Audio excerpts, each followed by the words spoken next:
దేశంలో మరోసారి బీజేపీ గెలిస్తే మణిపూర్ మంటలు దేశమంతా ఆవహిస్తాయని రాజకీయ ఆర్థికవేత్త పరకాల ప్రభాకర్ ఆందోళన వ్యక్తం చేశారు. హనుమకొండ సుబేదారిలోని అసుంత భవనంలో భారత్ బచావో హన్మకొండ జిల్లా కార్యదర్శి డాక్టర్ ఎం వెంగళరెడ్డి ఆధ్వర్యంలో సదస్సు నిర్వహించారు. ఈ కార్యక్రమంలో రాజకీయ ఆర్థికవేత్త పరకాల ప్రభాకర్, ప్రొఫెసర్ కోదండరాం మాట్లాడుతూ ఈ ఎన్నికలు బీజేపీకి భారత ప్రజలకు మధ్య జరగబోయే సంఘర్షణ అని, బీజేపీని ఓడించి లౌకికవాదాన్ని రక్షించాలన్నారు. ప్రజా సంఘాలు మాత్రమే దేశాన్ని రక్షిస్తాయని అన్నారు. బీజేపీ ప్రభుత్వం వచ్చాక నిరుద్యోగం 63% పెరిగిందన్నారు. ప్రజల్లో మత విద్వేషాలు పెరుగుతూ ఉన్నాయని, అవి తొలగించడానికి కొన్ని ఏళ్లు పడుతుందన్నారు. బీజేపీ గెలిస్తే భవిష్యత్తులో ఎన్నికలు ఉండవని ఆందోళన వ్యక్తం చేశారు. భారత రాజ్యాంగ ప్రజాస్వామ్యం ప్రమాదంలో పడిందని, బీజేపీని ఓడించి రక్షించుకోవాల్సిన బాధ్యత ప్రజలపై ఉందన్నారు. ఉత్తర తెలంగాణ నుంచి ఉద్యమాన్ని తెలంగాణ మొత్తం ప్రవహిస్తాయి అన్నారు. ప్రభుత్వ రంగ సంస్థల అమ్మకానికి పెట్టి సైనికులను కూడా కాంట్రాక్టర్ పద్ధతిలో తీసుకోవడం సిగ్గుచేటని విమర్శించారు. ఈ కార్యక్రమంలో ప్రొఫెసర్ వెంకటనారాయణ, రియాజ్, తిరుపతయ్య, భరత్ బచావో రాష్ట్ర బాధ్యుడు జైసింగ్ రాథోడ్, జిల్లా చైర్మన్ ప్రవీణ్ మార్క్, శంకర్ నారాయణ, గాదె ఇన్నయ్య తదితరులు పాల్గొన్నారు. ఈ న్యూ ఇండియా ఇంకొక లక్షణం కూడా ఉంది. ఈ న్యూ ఇండియా ఇంకో లక్షణం ఏంటంటే, సుదీర్ఘకాలం పాటు ఈ దేశంలో జరిగినటువంటి స్వాతంత్ర సంగ్రామంలో ఇంత కూడా పాత్ర లేనటువంటి వ్యక్తులు, సంస్థలు, పార్టీలు మేము దేశభక్తులు అని చెప్తున్నాను. మేము దేశభక్తులని మార్కెట్ చేసుకుంటున్నారు. ఇప్పుడు వాళ్ళు మార్కెట్ చేసుకుంటారండి, తప్పలేదు. కానీ మనం ఏమైనారంటే వాడు దేశభక్తులు అంటున్నాం లేదా? మొన్నటి వరకు ఏమన్నాం? సరే వాడు సరిగ్గా చేయలేకపోవచ్చు, మరొకటి కావచ్చు, ఏమైనారండి అవినీతి అయితే లేదండి అనేవాడు మొన్నటి వరకు. కానీ ఎంత అవినీతో, ఎంత తప్పు ఇందాక కోదని చెప్పారండి. ఇంకా ఉన్నాయి, బయటికి రాలేదు. బయటికి రావడం పిఎం కేర్స్ ఉందండి, అది బయటకు వస్తే గుళ్ళైపోతుంది. అసలు ఈ ఎలక్ట్రల్ బాండ్స్ భారతదేశంలో పెద్ద స్కామ్ అంటారు కాదు, ప్రపంచం మొత్తం మీద ఎలక్ట్రల్ బాండ్స్ అంత స్కామ్ మరొకటి ఎక్కడా లేదు ప్రపంచం. అంటే మీరు ఏమనుకుంటారు, ఎందుకు అంత ఎగ్జాజరేట్ చేసేస్తారంటే అంత అతిశయోక్తి ఏంటి? ఇది ఇన్ని వేల కోట్లే కదండి. 2,000 కోట్లు ఎంత డబ్బు చేతులు మారిందో కాదు, దాని వెనకాల ఏ ఆగిందో. ఇప్పుడు 600 కోట్లు ఇస్తే 15,000 కోట్లు కాంట్రాక్ట్. 100 కోట్లు ఇస్తే రేడ్ ఆగిపోతుంది. ఆ రేడ్ జరిగితే కొన్ని వేల కోట్లు నల్లధనం బయటపడుతుంది. బయటపడడానికి ఆగిపోవడానికి 100 కోట్లు, బెయిల్ రావడానికి 50 కోట్లు, అప్రూవల్గా మారడానికి 50 కోట్లు. ఇలాగా ఈ 6,000, 7,000 కోట్ల వెనకాల కొన్ని లక్షల కోట్ల అవినీతి జరుగుతుంది. అది బయట రాకుండా ఆగింది అని అంటే ఇది ప్రపంచంలో అతిపెద్ద స్కామా కాదా చెప్పండి.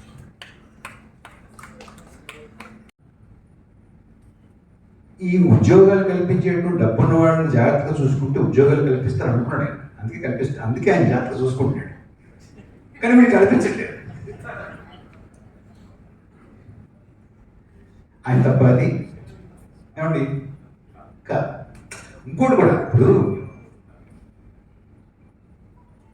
ఈ పారిశ్రామికవేత్తలకి కార్పొరేట్లో కోదండరాం కార్పొరేట్ అంటున్నారు.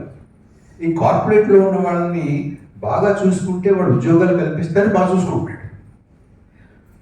ఎంత బాగా చూసుకుంటున్నాడు అంటే 30% ఉన్నటువంటి కార్పొరేట్ పన్ను 22% తగ్గించాడు. అయినా కానీ ఉద్యోగాలు చేయట్లేదు అనుకోండి. మరి ఆయన తిడతామా, ఏడు తిడతామా? చెప్పు కోదండరాం, మరి ఆ మాట చెప్పుకోవాలి కదా. అంతేకాదండి, ఇప్పుడు 30% ఉన్నటువంటి పన్నుని 22% తగ్గించాడు. అది కూడా సరిపోవట్లేదంటే వాళ్ళకు ఉన్నటువంటి రుణాలని మాఫీ కూడా చేసేసారు. 16 లక్షల కోట్లు కాదు. కోదండరాం గారు కొంచెం పద్ధతిగా వెళ్తాడు. ఆయన జాతీయం చేసేటువంటి బ్యాంకులు లెక్క చెప్పాడు. జాతీయ చేయనటువంటి బ్యాంకులు, కోఆపరేటివ్ బ్యాంకులు, అన్ని బ్యాంకులు కలుపుకుంటే 25 లక్షల కోట్ల రూపాయల బాకీలని మాఫీ చేశారు. అయినా కూడా వీళ్ళు పెట్టుబడి పెట్టట్లేదండి. అయినా కూడా పెట్టట్లేదు. ఆయన ఏమంటా ఆయన క్లియర్ చేస్తాం, ఆయన తప్పలేదు కదా, ప్రధానమంత్రి దీన్ని తప్పలేదండి. ఈయన పేరు గుర్తుపెట్టుకోండి.